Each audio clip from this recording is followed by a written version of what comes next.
If I'd have got here sooner, I'd have been quicker. Binti anasema ni makosa yangu. Galasi alimkumbatia kumtia binti moyo. Anasema bwana, mimi ndo nilishindwa kumtunza Melen. I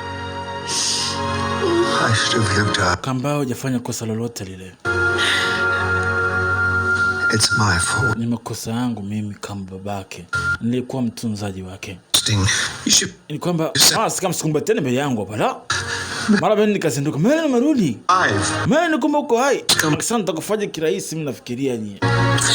Nitampige busu pale pale. Sorry, I'm just... Kamba jamani. I thought you were dead. Asa alijua umekufa eti. Kama niko salama nitakufanya kirahisi namna hiyo. It's more than fine. Lakini anyway, niko sawa.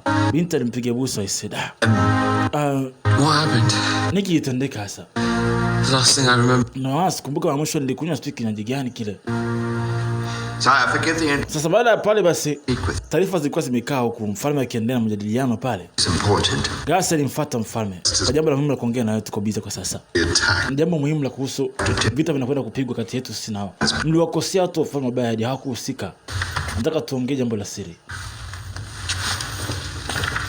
Alimwita mfalme pembeni ili amwambie walisia ilivyokuwa. So do I. He's locked in my dungeons. It was... Kwa nini sana kama ni makosa alitendeka wala hakufanya wale. Ni mambo yanayohusiana na uchawi mheshimiwa. Na kama kivote vile hawajahusika watu wa Bayard tumewasingizia tu. Nemwe ndo alihusika, mwanamke Nemwe mchawi. Ndo alituma kile kinywaji. Na kama sijakosea, kama mna kitu kama hicho. Haiwezekani kwa kitu kama hicho. Huyu binti sisi nitampata wapi? Kamba huyu Nemwe ni adui yako muda mrefu sana. Unamkumbuka Nemwe adui yako muda mrefu sana. Watu wa Bayard tumewakosea. Sasa mna njia yote ile. Kile kikombe kiliwekwa sumu na Nemwe adui yako mkubwa sana miaka mingi. Ni sawa basi kama ishakuwa hivyo. Hamna njia tena. Watu wa Bayard wanakuja hapa. Tuma barua ya kusitisha vita hivi. Sipige vita na watu wa Bayard. Wamekasirika sababu mfalme wao amemfunga gerezani mfalme wao. Lazima watu wa Bayard wakasirike vita vipigwe. Airisha hii jambo. Akasema basi hamna shida. Airisha wanachokifanya wote. Tuma taarifa kwa ufalme wa Bayard. Waambie jambo kuongea na wao kwa siri sana. Basi mfalme alisema jambo liahirishwe. Nabii tuongee kwa jambo liko sawa. Tumewakosea watu wa Bayard. Sawa mheshimiwa. Asa umefanya maamuzi mazuri sana mheshimiwa. Mkupe hongera nzuri kwa hicho ulichokitenda. Hivyo nafikiri Arthur atakuwa hajakutana na Nemwe. Mzee anamfishaga waliwaachia watu wa Bayard wakaishia na mfalme wa Bayard akaishia. Kwa amani kabisa waliwaachia wakaenda. Basi kama sehemu ya uaminifu. Akamba ni sawa kama mwacheze kwenda. Binti alikuwa anapiga story na Arthur. I'm not sure. Akamba sina hakika sana. Sikufanikisha peke yangu na mtu alikuwa ananisaidia naweza nikahisi. Someone knew Kuna mtu ambaye alijua kwamba nitakuwa pale.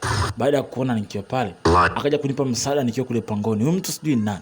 Alinionyesha njia ya kutoka katika pango. I don't know. Kikweli sijui ni nani huyo.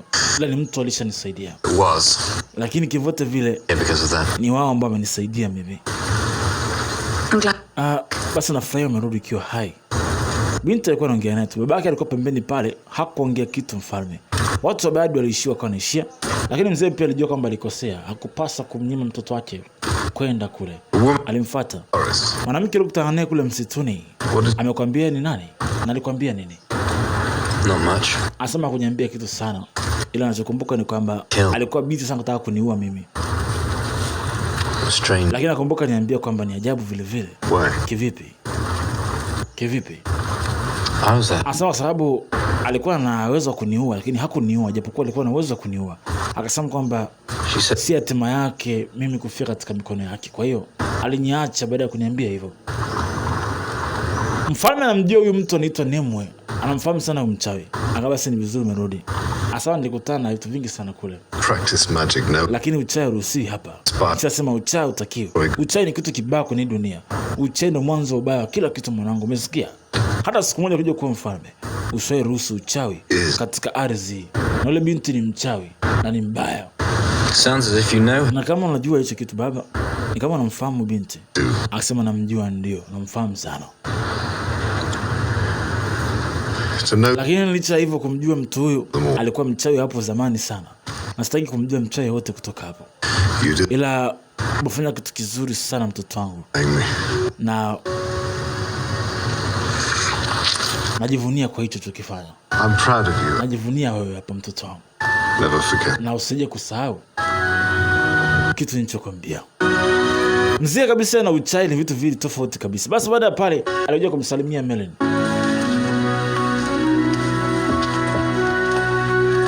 Still alive. Akaba bado uko hayo mjinga. Niko sawa I understand. Najua jinsi gani nakushukuru kwa hilo. Lakini hizo haikuwa kitu, ni kitu cha kawaida sana. Ilikuwa ni hali ya kawaida sana na nilifanya kwa ajili yako. Na baada ya hapo ilikuwa haikuwa rahisi pia vile. Okay, uje kesho kazini. Hamna shida. Hamna shida. Guys. Kwaheri baadaye. Arthur, mimi nilimuita. Thank you. Kama nashukuru sana kwa ulichonifanyia. You too. Akaambia wewe pia. Na nilimshukuru naye pia kwa kile ambacho alikifanya. Asema pumzika kwanza. Arthur aliondoka akifanya kazi kubwa sana kwa ajili yake. Akaambia Arthur afanya kitu kikubwa sana kukupa heshima yake. Licha kwamba ni prince, kajitoa kwa ajili ya mfanyakazi kama wewe. Hakuna watu wazuri kama Arthur kwenye dunia. Sababu shaka najua pia kula chakula chako sasa. I still don't understand. Lakini sina kuelewa kitu kimoja. Kwa nini yule binti, kwa nini watu bado walisingiziwa yule binti alimfanya watu bado wasingiziwe? Akasema yule binti ni adui mkubwa wa ufalme wa Camelot. Lengo lake ni kuingiza Camelot katika majanga makubwa. Kwa yule binti alifanya yote yale, lengo lake ni kuangamiza ufalme wa Camelot, uingie kwenye matatizo. Ndio lengo lake kubwa. Lakini wewe umemzuia Melanie. Jua kwamba kuna mtu tayari anataka kukufuatilia wewe. Watu kama wale wakubwa si mchezo. Mwanamke wao alikuwa anaona wote wanaendelea pale. Maongezi yote alikuwa anaona huyu mama kabisa. Leo kafeli mpango wake, tayari alishaingiza bifu na Melanie. Kwa hiyo hatoacha kumfuatilia. Hii ilikuwa ni sehemu ya 4 basi picha ni Melanie. Utangulizi wa sehemu inayofuata mzee si mchezo. Na usikose mzee. Hii ni balaa. Tukutane na sehemu inayofuata. Tukutane katika sehemu inayofuata. Sehemu inayofuata itakuwaje? Mimi sijui, twende samba kabisa. Ni utangulizi tu. Tukutane katika sehemu inayofuata ikiwa ni sehemu ya 5. Hiyo ni Melanie kicheka kabisa picha nzigo na huo. Tukutane sehemu ya 5.